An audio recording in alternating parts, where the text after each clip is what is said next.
So then we are back with more understandings from the time of the Second Tabernacle services, where we find in the Aramaic English translation of the word. This translation comes from the original manuscripts of the prophets of the Israelic lineage. So then we can understand the time of the end. As per Yeshayahu the prophet, we find layers of understanding of the spring feast, the autumn feast, announced the returning of the cities of the Messiah, laid waste from many centuries. So then, as we understand the holy prophet Yeshayahu and the importance of the spring feast found in the 61st chapter of Yeshayahu, and also the autumn feast, or then coming the vengeance, we then establish certain situations regarding the teachings of the Savior himself. Let's understand a point regarding the Savior. When he was speaking of the holy instructions, was the Creator himself speaking from heaven through his mouth. Let's make these extremely clear. In no time regarding the instructions, he read the instructions for himself. Any time of linking his understanding with the holy instructions was the Creator speaking. So then, let's read Yochanan.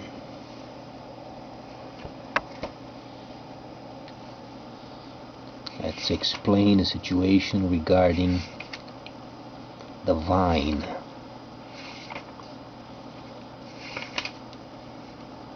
The Messiah himself was then, as usual, helping the people, establishing then his kingship, showing them the coming of Ruach HaKodesh. And during his time, he had a real problem with his people, because they were absolutely engaged in having more money, more riches, and more lust of this world.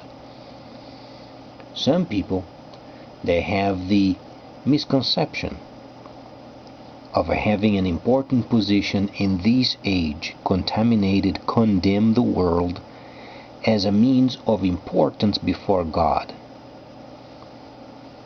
What is the objective of the Messiah, since he was rejected by his own people and rejected by the Gentiles during his time when he was completing the spring feast? What made him so rejected? Very simply, because he portrayed, he showed the people for so long that they can inherit the kingdom on themselves. Let's understand why. He said, "He is the way, the truth, and the life. No person comes to the Father without him." He is explaining a time where he was then coming to the conclusion and the understanding of the Holy of Holies of the Ark of the Covenant. And he was explaining why no person could come before him, because he had to substitute his Father in the Holy of Holies, so then the Gentiles could be saved. But let's go further. What are the prerequisites in order to become saved?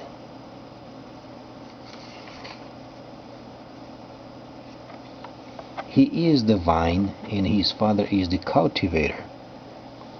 Every branch there is in me that does not give fruit, he takes away, and what bears fruit he prunes, that it might produce more fruit. You are pruned because of the word that he spoke. Abide in me, and I in you, as the branch is not able to produce fruit by itself,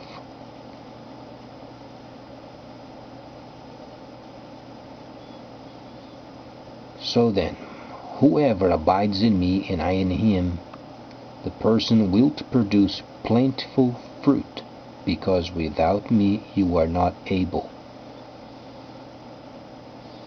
Now, if a person does not abide in me, he is cast aside like a branch that is withered, and they pluck it and place it into the fire, that it may burn.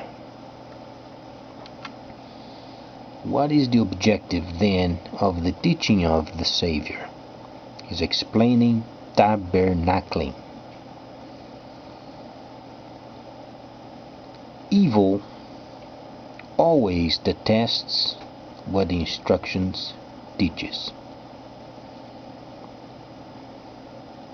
People, they want a world shaped by them, and they want a God to be there with them. Even though the world is condemned, yet they are trying to do their own way. It was explained many times before. There is absolutely no holy situation regarding family.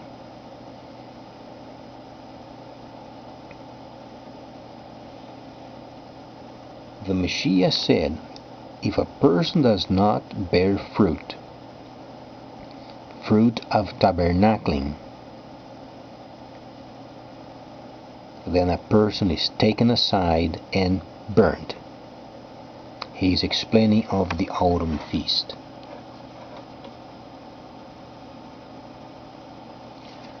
So people who are paranoid, they join themselves in their own families, and they want to be saved by their own means. Have you ever found those people?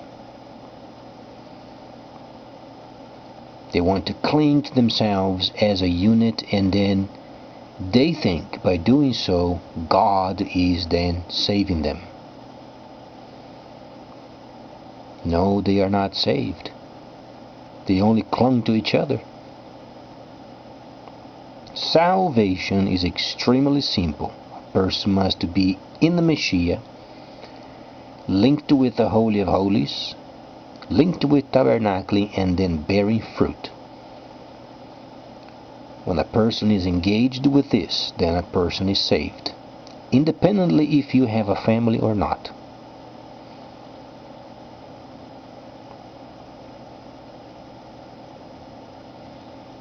Politicians, they have a tendency of having some sort of understanding of their own, because God gave those positions, so they are then chosen by God. No, they are not. They are chosen by the ruler of the world. God himself, he has his own kingdom, and he has his own government. And his son taught his government. It does not got to be any further for a person to understand where the Messiah is coming from.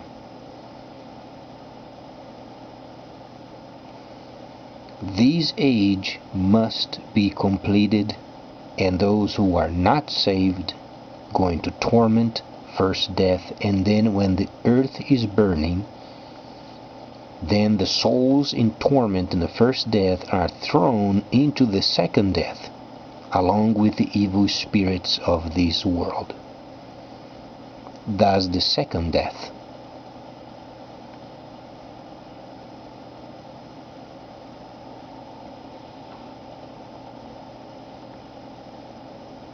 Now, why then people cling to each other so much? Because of this family junk. Why do they cling to it if the Messiah himself said, you must bear fruit?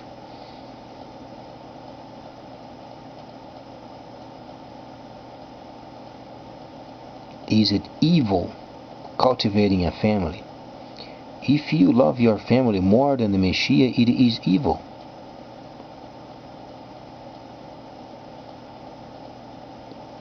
Bearing fruit, explaining the layers of the holy instructions so people they understand the path.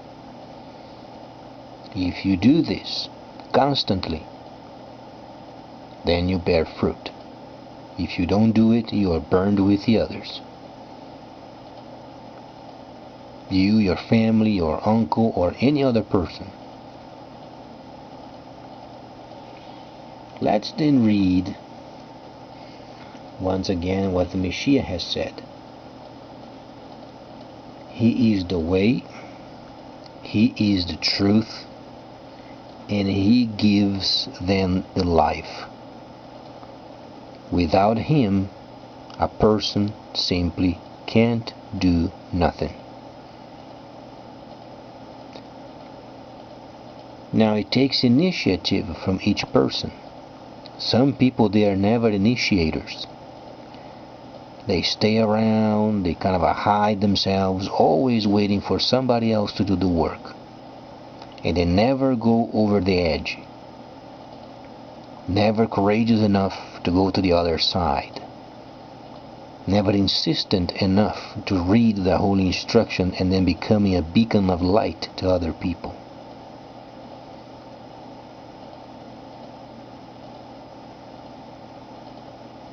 And then when speaking of the world, that they want to be important, they want to be rich, they want to have a lot of money, they want to be influential, and then sometimes condescending on top of it. God has got nothing to do with it. And God has no part in it, because this kind of a situation does not bear fruit as per tabernacling.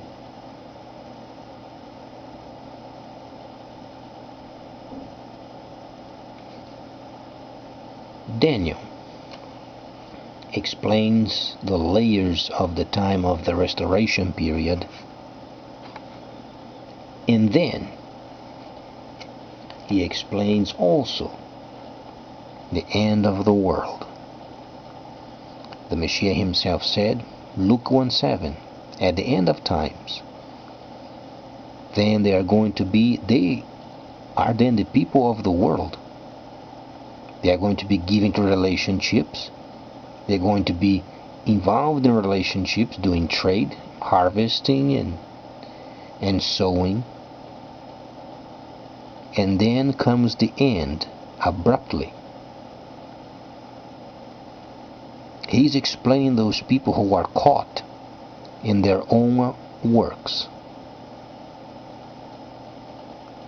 And they don't perceive the times and the seasons. They don't understand that there is only a set of years, 10 plus 8 years left of this age. Then it must close. This age must be destroyed. Thus the Messiah did not come to save the world. He came to complete the holy instructions and providing a path, a way, and a life so then people can bear fruit.